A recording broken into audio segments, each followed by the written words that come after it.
All right, I want to pause this for a second.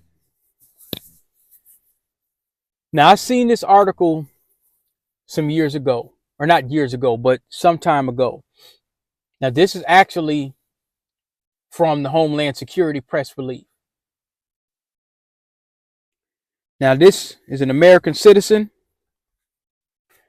that had her life stolen away from some degenerate illegal criminals. And if you look at their mugshots, you're going to see they show no remorse. Again, they weren't supposed to be there. A lot of people are saying, you know, when you see a lot of these comments is, what does it matter? It does matter. If you're not supposed to be somewhere and you're there, yeah, you're totally at fault. If I go somewhere and I commit, for example, and I was having a conversation with somebody, and I'm going to do a video about this too, but if I go somewhere and I steal a bag of potatoes and I cook the potatoes and get food poisoning, I can't sue the grocery store because I legally wasn't even supposed to do that. I wasn't supposed to steal that food. So let's continue here. This is a picture of them right there. They don't have no remorse whatsoever. And they're talking about they should be deported. I think they should go to Angola. That's the first stop. I don't know why y'all been out of shape with this Alligator Alcatraz that they built in Florida.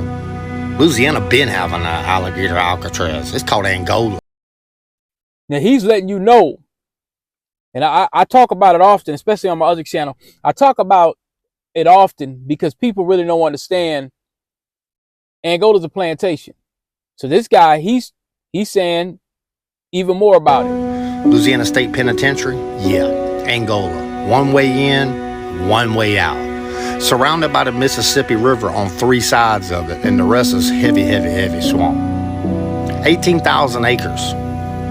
Okay, holds about 5,000 inmates, maximum security. Once you get in there, you ain't getting out of that bitch. You know what I mean? They also make the inmates make their own coffins. Yeah, for their fellow inmates. I seen some video or something online where they were talking about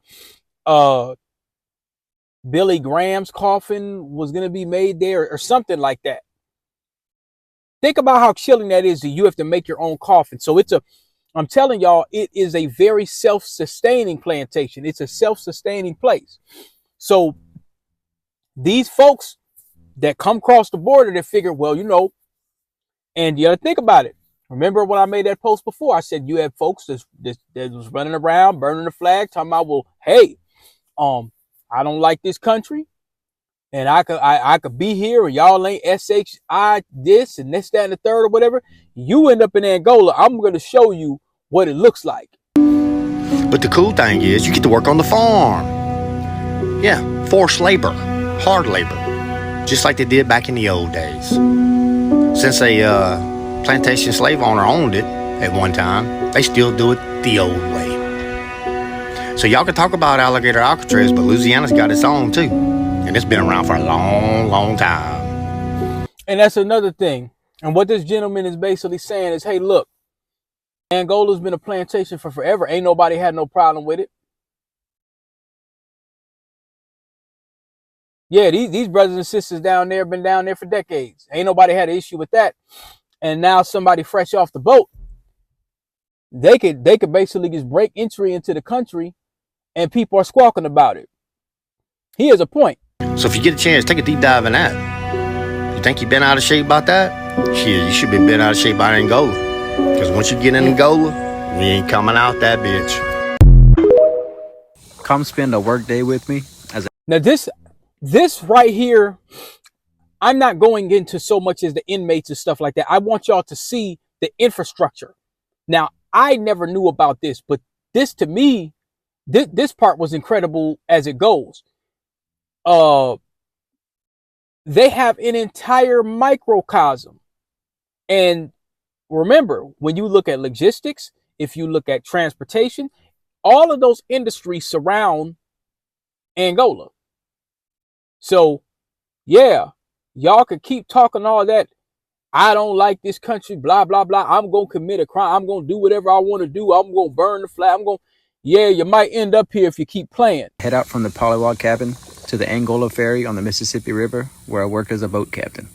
Here I transport Angola workers to and from the Angola prison, some days with very high vessel traffic and extreme Look at the size of that vessel. weather conditions. At one point, Angola prison was known as one of the most violent prisons in the U.S. As you can see in this video, there's also a sense of peace and beauty to this operation beyond the chaos. At this landing, there's a little stretch of road that extends through a little swampy area where I like to take walks on my off watch, where there's plenty of alligators and turtles. We cook, sleep, and live on the ferry. You heard what he said? We cook, sleep, and live on the ferry. So you have that which what you would call like a fire department. When there's a fire department, they live on the premises. They must be responsive to any danger at hand that call makes. There's a fire, you have to leave. You sitting on the toilet, you better hurry up and slide down that pole like the Ghostbusters. You gotta go. And you already know I keep the polywog cabin seasoning handy in the galley. Today I'm cooking white beans and fried shrimp. The Angola prison is mostly self-sustained and runs like a small city. Inmates and workers plant crops, raise cattle. They have their own credit union. They have their own banks. They have an infrastructure. I'm just talking about history, y'all. And do many other things to make sure that the farm is mostly self-sustained. Angola is also home to the longest ongoing prison rodeo, which started in 1965. 1965. What happened in 1965? I'm just asking my users. What happened? What was going on in 1965? Feel free to make comments, y'all. I don't, like I say, this is a conversation. We'll get away from yelling and screaming at each other for a minute. Let's have a conversation. Left bird, right bird, black, white candy stripe. What was going on in 1965? All right, let's continue. The inmates participate in this rodeo, and it's also open to the public. I hope you enjoyed this short tour of my day at work. If you have any questions, feel free to leave them in the comments. I'd like to thank God for carrying me safely from that Mississippi. Now, like I said, if you get caught down there talking about, well, you know, I got rights and I don't like this country. Yeah, you could, they might ship you, they might send you to Louisiana. See, a lot of these places up here, like that lady that threw that softball at that federal agent, and you had all these the liberal limousine, you had all these white liberals screaming and hollering and shaming black folks because we don't want to get out there and break the law for somebody that wouldn't really, you know, they wouldn't ride for us. Yeah, they were telling black folks, hey man, come out here and break the law. Stop federal agents from doing their job or whatever the case may be. Hey, when it comes to us, American citizens, the law's the law, right? So now we're like, hey, no, we ain't getting involved in that. That lady that threw that softball at the ICE agent, somebody that does something like that, y'all might wind up down in Louisiana. It ain't going to be a cushy Minnesota federal facility. River, back to a beautiful day on the bayou. And thank you for watching the Polywog Cabin.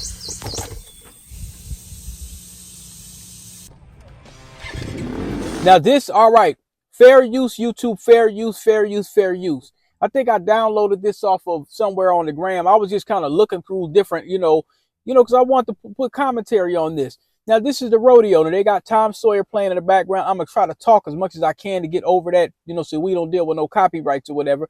But this is an actual rodeo right here. I've always wanted one of these things right here. Now, not the rodeo, I'm saying. This is Angola.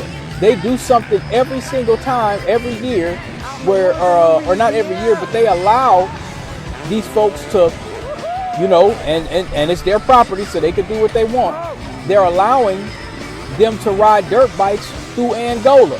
So again, if you think you're gonna escape, this is how big the Angola property is. It is actually huge. It is humongous. Man, I want to get on a dirt bike. This is I've my always view wanted a dirt from the bike. lake house. Now, look at what this guy says. Let's go back a second. Let's see if it allows us to go back. All right. So here we go. You're going to see a guy talk. Now, I want to show you how big this is. This is my... Now, this guy looks like he either, I mean, like when I say self-sustaining and when I say playing, I'm not playing with you. This land is so big and so vast that they could rent. I mean, people sometimes they want a little piece. They might go out there, I think, and be able to do an Airbnb or something like that. I don't know. But look what he's saying he can do. View from the lake house where I'm staying. This entire lake is inside the grounds of Angola Prison, the Louisiana State Penitentiary. It's beautiful. There you go. He's saying it's in the grounds. So they have a lake. So hey, I didn't want to make it this long. I might have to chop this up or whatever the case may be, and I'll break it up. But I'll tell you what. Yeah, you try what you think you're going to try, and you're going to wind up in Angola. What's y'all's thoughts? Should they be shipping illegals to Angola? I keep hearing people talk about it.